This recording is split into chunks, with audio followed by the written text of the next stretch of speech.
नमस्कार, मैं अनिल सोन योगाचार्य। प्राणायाम की श्रृंखला में ही आज हम बात करने जा रहे हैं उज्जेयी प्राणायाम की।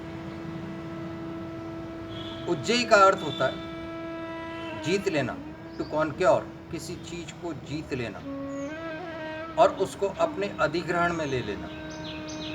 उज्जेयी का अर्थ ग्रंथों के अनुसार जो बताया गया है उसका अर्थ है किसी चीज को जीत लेना।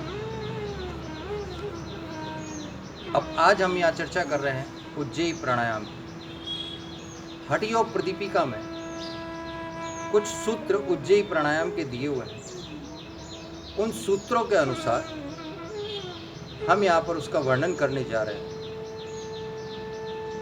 कि मुखम संयम में नाड़िभ्यामाकृष्य पवनम शनि यथा लगति कंठातु हृदयावधि सस्वनम। इसका अर्थ यह है दोनों होठों को, अपने लिप्स को मिला लीजिए, अपने होठों को मिलाकर मुख को बंद कर लीजिए और ईड़ा और पिंगला दोनों नाड़ियों से एक साथ श्वास को भरें और वो इस प्रकार भरी जाए कि उसकी आवाज़ हमें हृदय तक सुनाई दे। साथ ही साथ जो आवाज़ हो वो ऐसा महसूस हो कि हमारे गले के अंदर जो एपिग्लोटिस है उससे रगड़ खाती हुई जाए और सामान्य रूप से इसको न ताकत से बोलना है, न ज़्यादा दबाव देना है, न ज़्यादा बल लगाना है। इसका साउंड, इसकी ध्वनि उसी प्रकार आनी चाहिए जिस प्रकार रात को सोते समय कोई व्यक्ति खर्राटों की आवाज़ निकालता है और ये एक लय में होनी चाहिए। बहुत प्यार से इन खर्राटों को लेना है, जबरदस्ती उसमें नहीं करनी है। एक साथ ईड़ा और पिंगला नाड़ी से श्वास को भरना है। उसको मैं करके बता रहा हूँ आपको, एक बार इस पर ध्यान दें। बहुत प्यार से अपने गले के नोजल को हल्का सा सप्रेस कीजिए, दबाव दीजिए उसको और बहुत प्यार से उस श्वास को इस प्रकार भरना है।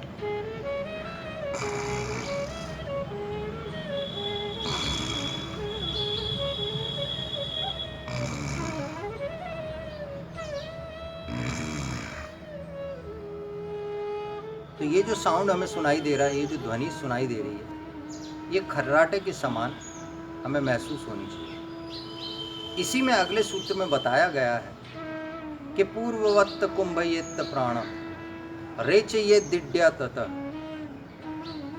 पूर्ववत्त कुंभयेत्त प्राणम रेचयेत् दिड्या ततः श्लेष्म दोष हरम कंठे देहानल विवर्धनम। इसी प्रकार इसी में जो अगले सूत्र में आगे वर्णन किया है, पुनः श्वास को भरें इसी प्रकार और एक खर्राटे के साथ, स्नोरस साउंड के साथ में पुनः भरें। लेकिन जब हम श्वास को छोड़ेंगे तो हमें मात्र ईड़ा नाड़ी का ही उपयोग करना है, यानी कि ईड़ा नाड़ी से ही हमें श्वास को छोड़ना है। इस प्रकार पुनः खर्राटे की आवाज के साथ हाथ रख लिया, हमने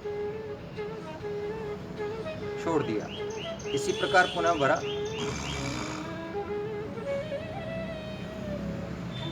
छोड़ दिया लेफ्ट से। इस प्रकार जो प्रोसेस कर रहे हैं, ग्रंथ के अनुसार जो हमें फायदा मिलेगा, श्लेष्मा, हमारे गले का कफ हटेगा, हमारा कफ पूरा साफ होकर यहाँ की श्लेष्मा हटेगी और साथ ही साथ हमारे देह की अग्नि प्रज्वलित होगी। तो जो इस दूसरे सूत्र में बताया गया है, देह की अग्नि को प्रज्वलित करने का बहुत अच्छा साधन है। अब यहाँ आपको कुछ और बताना चाहता हूँ उज्जेयी प्राणायाम के बारे में। इसको उठते, बैठते, चलते, घूमते फिरते किसी भी स्थान पर किया जा सकता है। इस स्नोरस साउंड को, इस ध्वनि को, खर्राटे की को चलते फिरते आप अपने गले को साफ कर सकते हैं। अर्थात ये प्राणायाम चलते फिरते, उठते बैठते कहीं भी किया जा सकता है।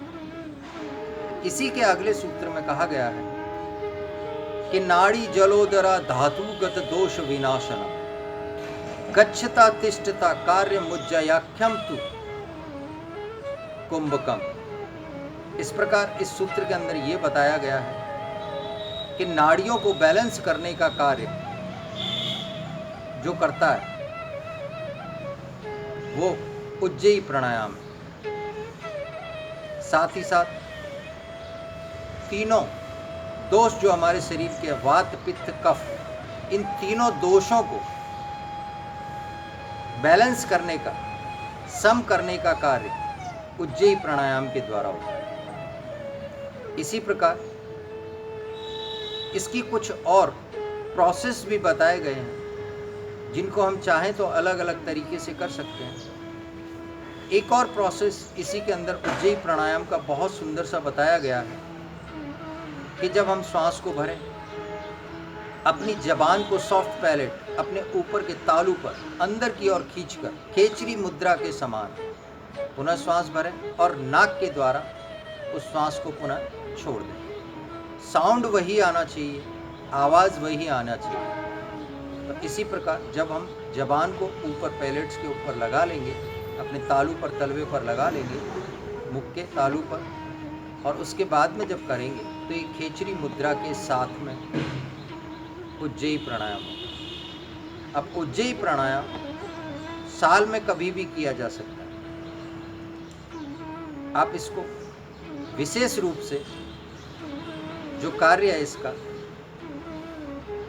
वो अपने शरीर को गर्म करने के हिसाब से, अर्थात सर्दियों में अधिक किया जाता है। तो उज्जयी प्राणायाम को इस प्रकार हमने यहाँ पर डिस्क्राइब किया है। धन्यवाद, नमस्कार।